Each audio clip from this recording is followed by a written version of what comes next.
Folks, Black Star Network is here. Hold no punches. I'm real revolutionary right now. Support this man, Black media. He makes sure that our stories are told. Thank you for being the voice of Black America, Roland. Stay black. I love y'all. All momentum we have now, we have to keep this going. The video looks phenomenal. See, there's a difference between Black Star Network and Black-owned media and something like CNN. You can't be Black-owned media and be scared. It's time to be smart. Bring your eyeballs home. You dig?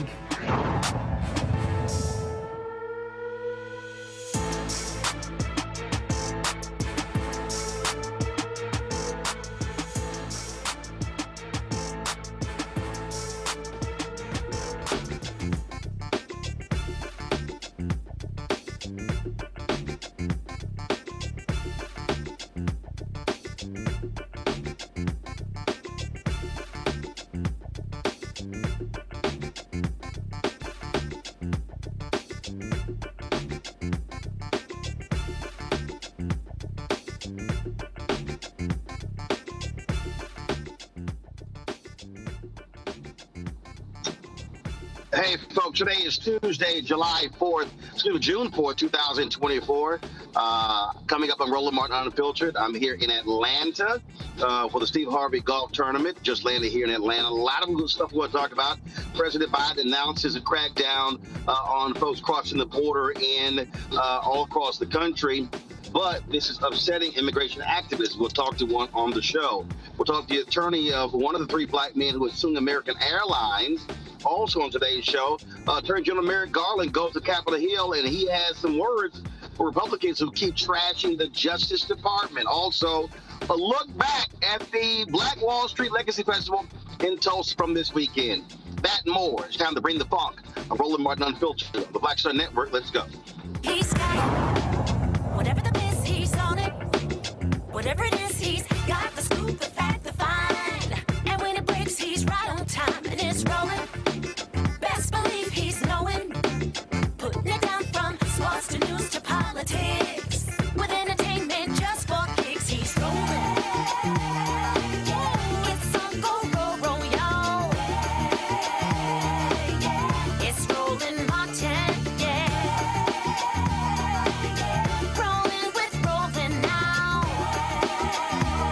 He's funky, he's fresh, he's real, the best, you know he's Roland Martin.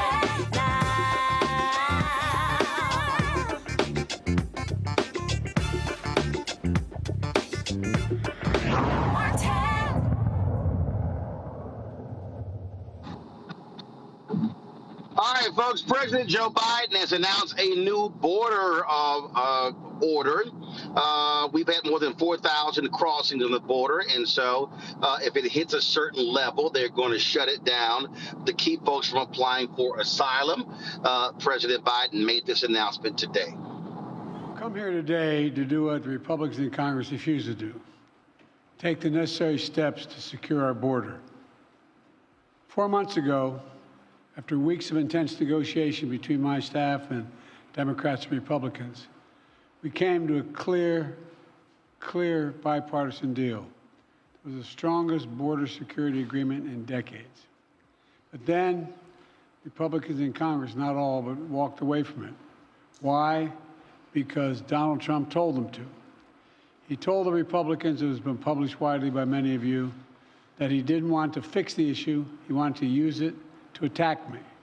That's what he wanted to do. It was a cynical and an extremely cynical political move, and a complete disservice to the American people who are looking for us to not to weaponize the border, but to fix it.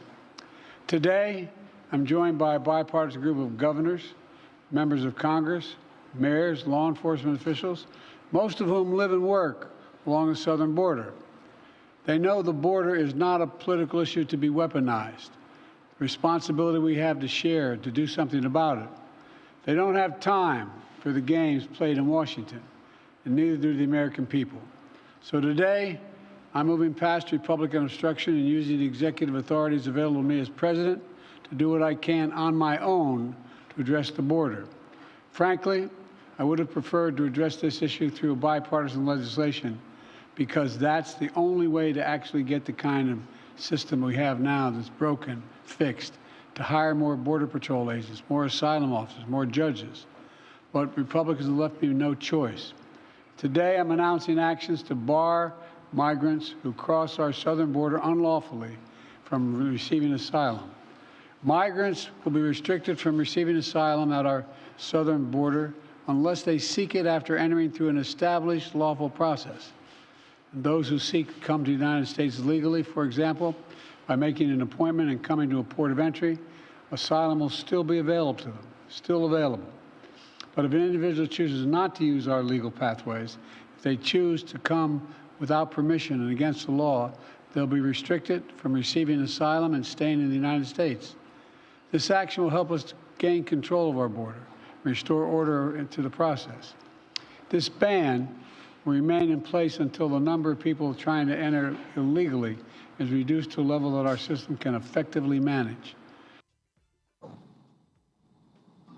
All right, folks, immigrant rights activist Janae Joseph joins us from Chicago.